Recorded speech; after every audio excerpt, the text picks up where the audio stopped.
Welcome to Red-tastic. Story 1.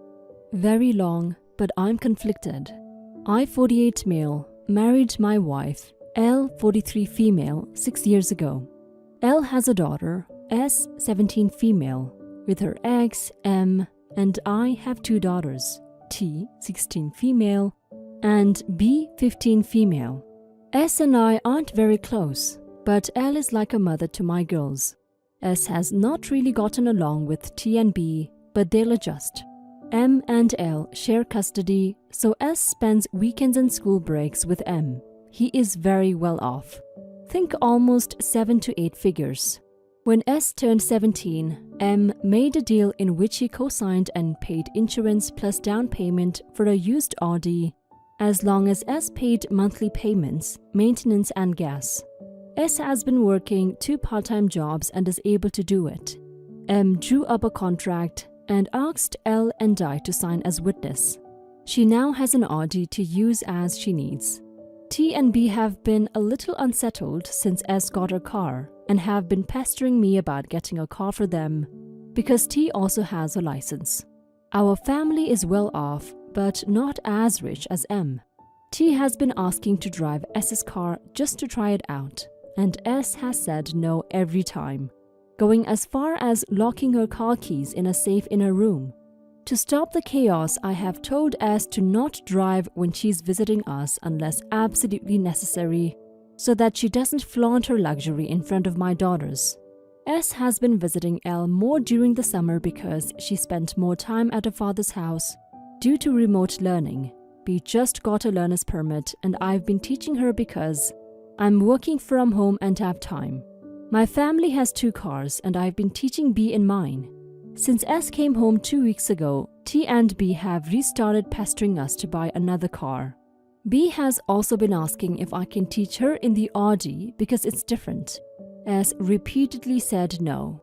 Last week, I relented and told S to give me her keys so that I could teach B. S said no again. I told her that as long as she was part of the family, she would have to share the family's belongings. She then started screaming at me that it was her car because she was paying for it. B started crying and T called S a selfish bitch. S kept talking about how she was paying everything for the car and nobody else could drive it because no one else was insured for that car. I told her that she would have to share because T and B were her family or she would be grounded. S yelled at me again and told me that I wasn't her parent. L was mostly taking S's side, and I'm still angry that she wasn't supporting me or my daughters.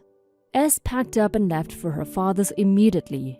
3 days ago, L got a notice that M is filing for full custody. L is besides herself. I called S and told her that she was ruining her family and that she should apologize to her mother and I. She was sniffling the whole time. And then I hear M take the phone and tell me that we'll see each other in court. L is now angry at me for making her lose her daughter, but I still feel like S was being disrespectful under my roof. Am I the a-hole? You're the a-hole, OP. S is right to not let anyone else drive her car as that's something her father bought for her, and she also pays for herself. You haven't contributed a single penny to that car, and you nor your daughters are entitled to it.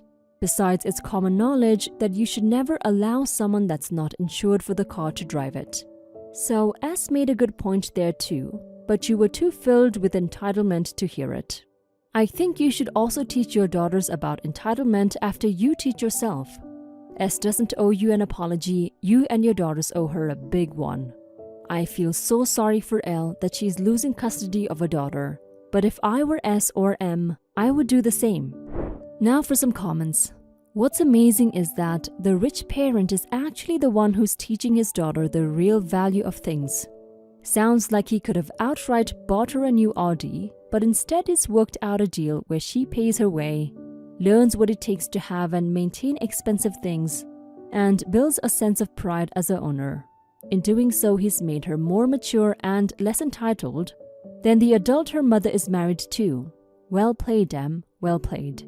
S is probably also right about the insurance. Most policies limit who can drive very specifically. Not only is stepdad not insured under the policy, he's running an unjustifiable risk by proposing to put a student driver behind the wheel. Because she whined. Because he presumed access to S's dad's wealth through her. He has decided to blow up his wife's relationship with her daughter because S correctly decided to follow the terms of her insurance policy and assume full responsibility for her vehicle. You're the a-hole. You are the a-hole. That's her car, not yours to demand. It was paid for by her dad and herself. You have absolutely no say in the usage whatsoever. Stay in your lane and stop being jealous of her dad's wealth. That was a perfect moment to teach your kids they're not entitled to what another person has. You made your stepdaughter feel unwelcome in her own house and made her choose to live full-time with her dad. Grow up.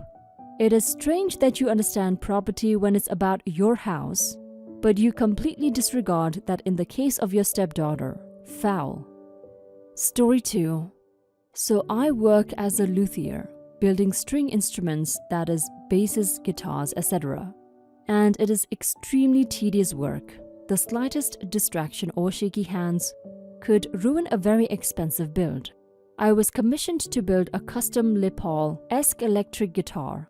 I paid about $800 for raw wood and parts for a set-neck LP-type guitar and other materials that I won't bother listing. It goes without saying that this was a very expensive build and I was building it for a renowned musician in my city, so there wouldn't be any F-ups. I was working on this for about a week and yesterday was almost done. I had just started the bodywork, which takes extreme precision and patience. I used a high-quality, extremely expensive wood filler for this. I was almost done with this when my wife came in to bring me food. She opened the door loudly, which startled the shit out of me, and I jumped and accidentally poured a F-ton of wood filler onto the body of the guitar and into one of the electronic compartments. If you don't know, the electronic compartments are where all of the wiring goes. It's what makes an electric guitar electric. Very important. It was completely ruined. I couldn't wire the guitar if the compartment was almost full to the brim with filler. And it would have been extremely hard to get a clump of wood filler off of the body of the guitar. I panicked and tried to pour it out and it ended up pouring on my hand and drying, which effing sucked. I was extremely pissed off, so I told my wife to get out of my shop. I did something that I later regretted.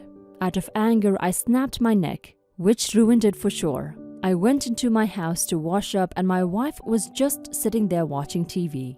I asked my wife to get something from the car. When she went outside, I slammed the door shut and locked her out and calmly went back into my shop. My daughter was at my wife's mother's house at the time, so she didn't have to witness any of this, by the way. I went back to my shop and couldn't repair the guitar. I had never been so angry. LOL. I just gave up and went to take a nap. All with my wife still outside. She had her car keys with her, so she could have just drove somewhere. So I don't really understand why she was so mad and why she didn't just do it.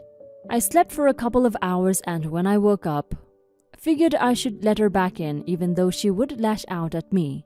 I went up to the door and she was on the front porch crying. I let her back in and hugged her. Am I the a-hole? Are you kidding? Of course you're the a-hole, OP.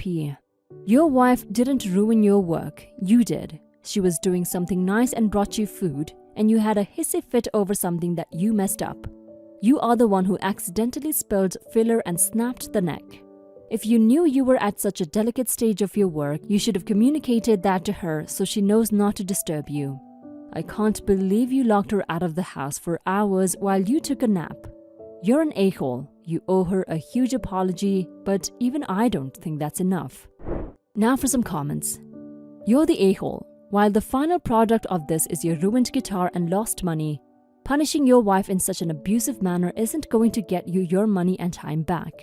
Instead of blaming her for everything, maybe you should also consider that you could have communicated it better, that you did not want to be disturbed while working. You're the a-hole. It's time for you to put down the instruments and pick up a book about how to interact with other people appropriately. And probably to go see a therapist about your anger issues so you don't snap anything else. She did something nice for you and accidentally made you F up, expensively. You then went full-on a-hole and locked her out of her own home. If you are doing something that requires that level of attention to detail, put a damn do not disturb sign on your damn door. God, I hope you are trolling. But if not, you're the a-hole, and not just any a-hole, but an abusive a-hole. 1. If you are not to be disturbed, lock your door. 2. If your wife bringing you food is a problem, make your own food like the grown man you are. 3. You snapped the neck of the guitar. Anger issues much. 4. You deliberately tricked and locked out your wife after you had an accident and you effed up. 5. You left her outside for hours while taking a nap. No feelings of guilt or even the realization that you did something wrong. 6. You do not get why she was upset. It makes me question if you get that people outside of you have actual feelings and emotions. Story 3. My boyfriend and I have been living together for 4 years and never had this problem before. So yesterday we picked up his mom from her place because my boyfriend said she's bored and has nothing to do since she got laid off. I said of course, yes, she can stay with us for a few days. 1 week at most is what we talked about. Well, to my surprise, when we picked her up, she's already got all of her belongings packed. While loading her stuff in the truck, my boyfriend just blurts out, she can't live in that house anymore. That's all he said to me, and proceeded to just load everything. Of course I was confused. Like, what the F is going on? What does he mean she's gonna live with us now? When I asked him what the F is going on, he got very defensive. We fought and it eventually boiled down to him saying they will both just leave if I didn't want them there, since it's my house anyway. Which is what annoyed me the most. Damn right the house is mine and I pay the mortgage. Isn't it disrespectful of them to do this without telling me beforehand? I'm not kicking her out, especially now that she's here and is apparently homeless, but I think I deserve to be part of their plan. And even if the house wasn't mine, I still should have been given a heads up. Oh, but my boyfriend says he didn't know this was a plan, which I call BS. He sure didn't act surprised when we were getting all her stuff. He said I should have just understood the situation and he felt really bad for her. Her living situation wasn't the best. Super small apartment. So I should have not said anything and just let it go. He did say it's only going to be for a week or 2. She is looking for a place, I guess. Now this is the part where I might be the a-hole. I gotta admit I wasn't in my best behavior. I kept quiet during the 2.5-hour drive and wasn't making conversations. I really just freaked out and kept thinking about what the F is happening, since we didn't talk about it until after we got home hours later. I wasn't ignoring them, I just wasn't cheerful and friendly enough apparently. But it's all because of the shit they pulled on me, not telling me it's shitty of them. And I'm allowed to be upset about it. Why can't she stay with us? Simply because I don't want to. I don't even want any of my family members to live with me, even though we have a good relationship, so why would I want him? Am I the a-hole because of how I reacted even though they did something shitty? Now for some comments. Oh wow, you're not the a-hole, but you did make an understandable, big, huge mistake by staying silent when you showed up and all her belongings were there ready to be moved. And your boyfriend already knew. Now that you've hauled her and all her stuff to your house, you are going to have a heck of a time ever getting her out. The time for the knockdown, drag-out fight would have been right there on the porch in front of the boxes. Your boyfriend and his mom clearly planned this and are counting on you maybe not liking it, but not kicking her out either. It's your house. If you really don't want this, put a clear limit and timeline on this. Good luck. Not the a-hole. Your boyfriend is extremely manipulative, not telling you his plan, lying that he didn't know the plan, telling you you're an a-hole for not just silently accepting, throwing down ultimatums that they'll both just leave, playing the victim after they pulled a massive stunt because you weren't talkative or happy with them. All of that is pure manipulation. They are lying about her looking for a place and that she'll be out in 2 weeks. She won't be. You'll have to evict her to get her out. At minimum, get it in writing that she'll only be there 2 weeks. I also want to say you have no moral obligation to house this woman. Not the a-hole. Not very sure if she's staying long-term at your house, but this is really inconsiderate of both of them. If I were the boyfriend or the mom, I would be so ashamed to do that without your permission. They have the audacity to act normal in this case, and I'm really appalled by this. I don't think you're the a-hole for being quiet, because if I were you, I would be fuming. And I won't bear looking at them for 2.5 hours. But I want to add that you probably should re-evaluate your relationship with your boyfriend. Not very sure how he usually is, but this is extremely disrespectful. And there might be a chance that he would do similar things in the future. Perhaps it is because he thinks the relationship is stable enough to justify this. But do communicate with him about how you feel and see what is his thought process about this.